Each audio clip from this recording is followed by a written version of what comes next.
Les actualités du développement durable et de la santé environnementale, c'est sur les podcasts de Radio Fréquence RSE.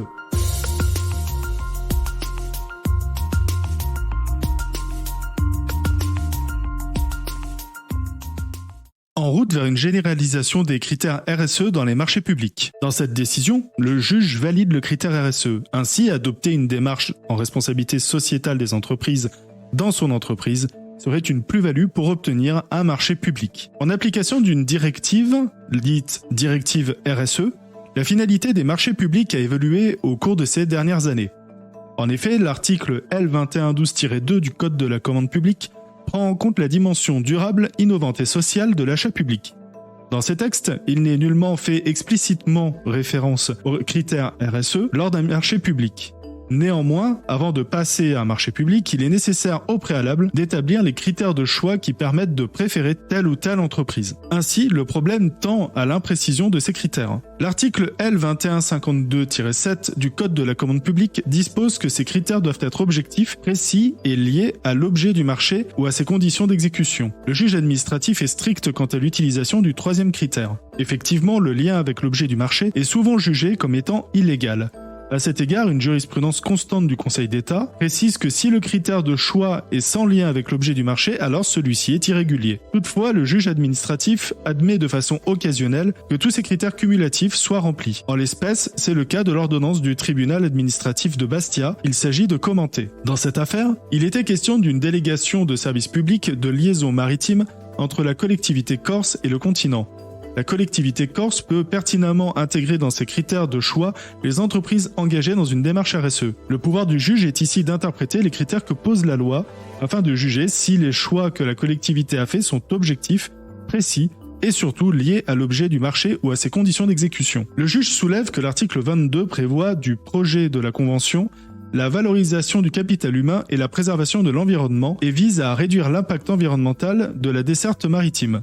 En l'espèce, le juge administratif de Bastia conclut que le dossier comporte des précisions suffisantes sur les attentes de la collectivité de Corse en matière de responsabilité sociétale des candidats. Le tribunal administratif de Bastia valide un critère de choix de la RSE dans un marché public et le pondère à 10%. La haute juridiction administrative a d'ailleurs, elle aussi, déjà eu l'occasion de valider ce critère RSE. Dans cet arrêt, le Conseil d'État a estimé que les conséquences sur l'emploi local étaient en lien avec une concession portant sur la gestion et l'exploitation d'un port par un département et pouvaient légalement être utilisées pour comparer des offres. Or, l'argumentaire du juge administratif de Bastia est assez succinct et témoigne d'une économie de motivation des juges du fond qui s'avère être critiquable en termes de sécurité juridique. Le juge développe un arsenal juridique plus important afin de renforcer la légitimité de sa décision. Le juge aurait pu fonder sa décision sur l'article L2112-2 du Code de la commande publique.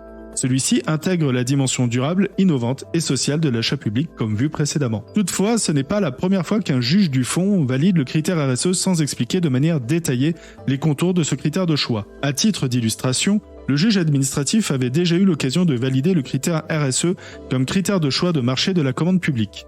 Le tribunal administratif de Rennes a entre autres validé un critère de jugement des offres portant sur l'approche sociétale et de développement durable et qualité des actions en faveur de l'environnement et de l'insertion, au motif que l'acheteur avait créé une annexe au règlement de la consultation rendant opposable la réponse des candidats en faveur du développement durable et de l'insertion dans le cadre de l'exécution du contrat. Pourtant, la reconnaissance d'un tel critère est toutefois opportune et dénote les prémices d'un critère de choix.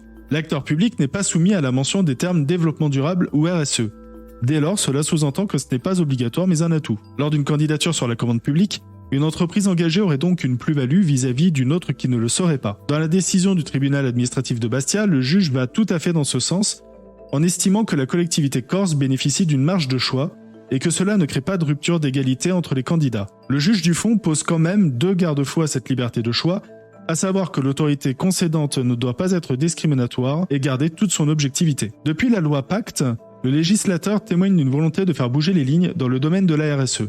L'article 1833 du Code civil est modifié et impose que les sociétés civiles et commerciales doivent être gérées dans son intérêt social en prenant en considération les enjeux sociaux et environnementaux de son activité. Le cœur du problème réside dans deux choses. D'une part, les critères permettant de juger de l'engagement RSE d'une entreprise ne sont pas clairement définis et homogènes pour toutes les entreprises sur le territoire français. D'autre part, les normes au sein de la commande publique sont prolixes larges et doivent être intégrés rapidement dans les entreprises. Au nom de la transparence et de l'égalité, l'enjeu serait donc de créer un label RSE unique afin qu'il soit pris en compte réellement, de manière objective, lors de l'examen des candidatures.